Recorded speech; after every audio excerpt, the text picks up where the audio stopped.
Muy buenas tardes, mi nombre es Belén Cabello, soy alumna de la carrera de lengua y pertenezco a cuarto año. En este momento voy a desarrollar lo que es el contenido de la materia de ética profesional docente. Quise empezar con una frase que aquí se ve claramente: nutrir es la tarea y el sentido es enseñar. ¿Qué quiere decir esto? Que nosotros como futuros docentes, quienes son docentes, tenemos una tarea que es nutrir a través del conocimiento, de los aprendizajes. Y el sentido es enseñar.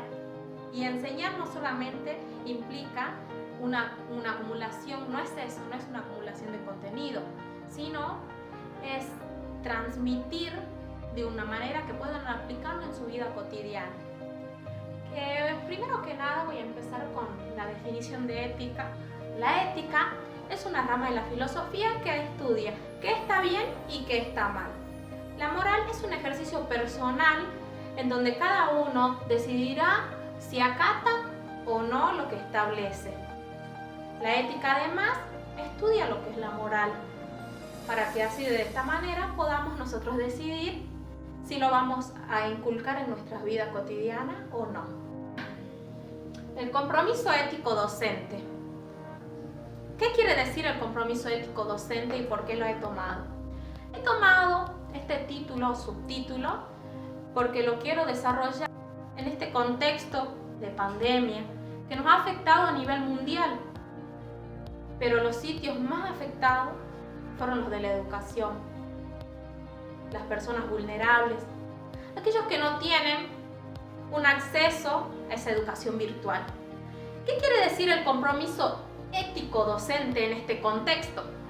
Que el docente, éticamente hablando, sea como sea, hará llegar esa educación a todos los alumnos, ya sea que este alumno tenga mucho o poco, porque de eso se trata. En un primer punto, Carlos Cushen plantea que todos pertenecemos a una misma especie, pero que nos diferenciamos porque no todos tenemos la misma cultura. Es decir, que ancestralmente no pertenecemos a la misma cultura.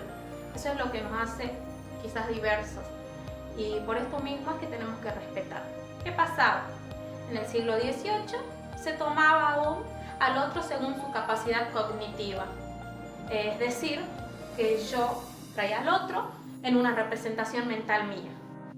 Y una frase muy motivadora y cierta que decía este autor fue: heme aquí, no me violentes. Y es así porque al tener una representación del otro en nuestra mente, al reducirlos a una representación nuestra cognitiva, estamos violentándolo. Lo mismo sucede en el ámbito educativo. No podemos reducir al estudiante, al alumno, a una representación nuestra, porque cada uno tiene una cultura y diferente. Es por eso que somos tan distintos. Se habla de una igualdad y justamente dentro de esa igualdad tiene que estar esta equidad de diversidad. Voy a desarrollar lo que es ética del cuidado y la alteridad. Primero tenemos que rescatar a qué hace referencia cuando se habla del cuidado y de la alteridad.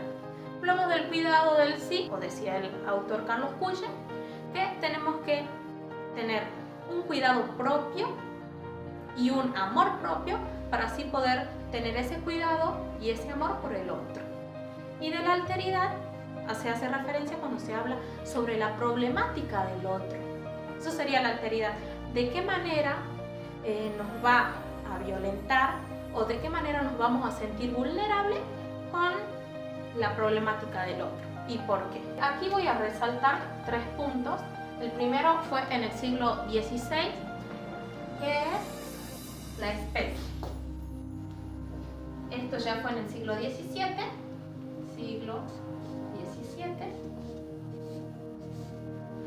que fue una representación mental del otro. Y por último, voy a tomar, hemos olvidado de pensar al otro en tanto otro. Bien. En el siglo XVI se había desarrollado la teoría de que todos pertenecíamos a una misma especie. Es decir, que solamente se tenía en cuenta en nuestra especie, éramos éramos seres humanos, compartíamos caracteres genéticos, caracteres hereditarios y la biología. Pero ¿qué decía el autor Carlos Cuyen? Que si bien pertenecíamos a esa misma especie, no éramos iguales y no lo íbamos a hacer y no lo vamos a hacer porque pertenecíamos a una cultura diferente y el hecho de ser un individuo nos hace particulares y únicos.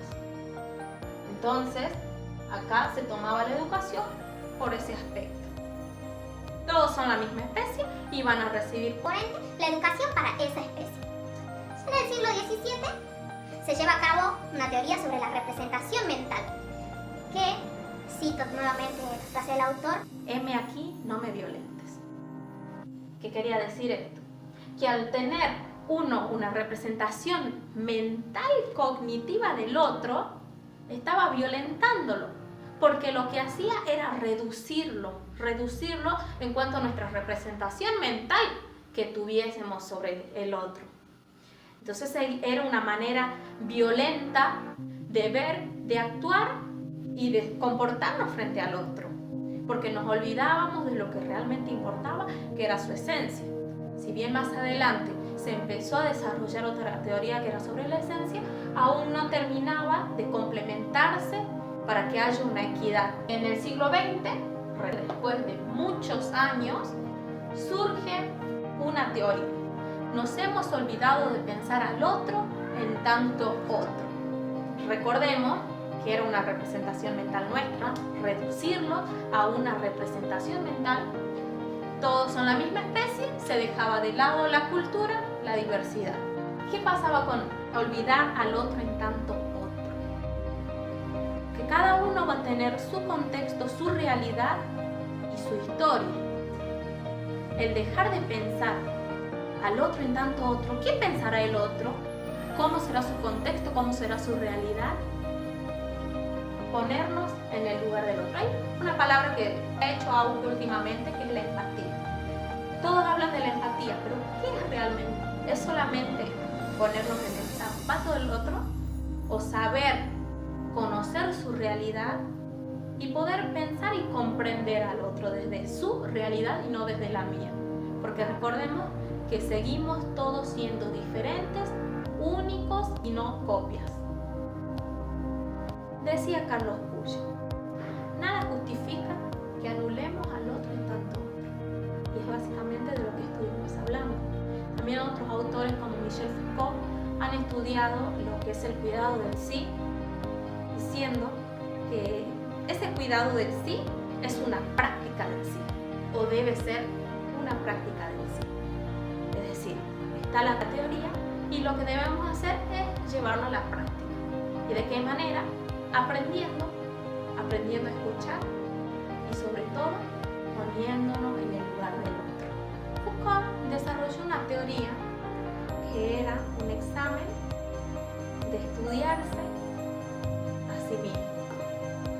Era una serie de preguntas en donde debíamos contestar cuánto nos conocíamos y estudiarnos a nosotros mismos para entendernos y de esta manera también poder entender al otro.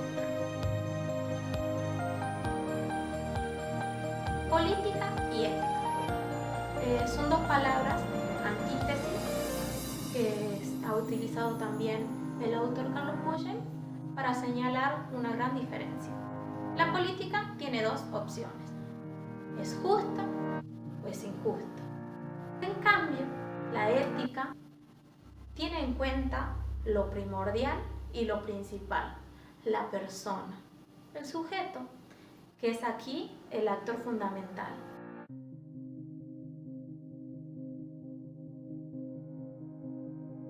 Se habla, por ejemplo, de la escuela inclusiva. ¿Qué es la escuela inclusiva? El hecho de tener un currículum que diga que la escuela es inclusiva porque recibe a todos los estudiantes, que es una escuela inclusiva. No estaremos hablando de una escuela inclusiva para excluir.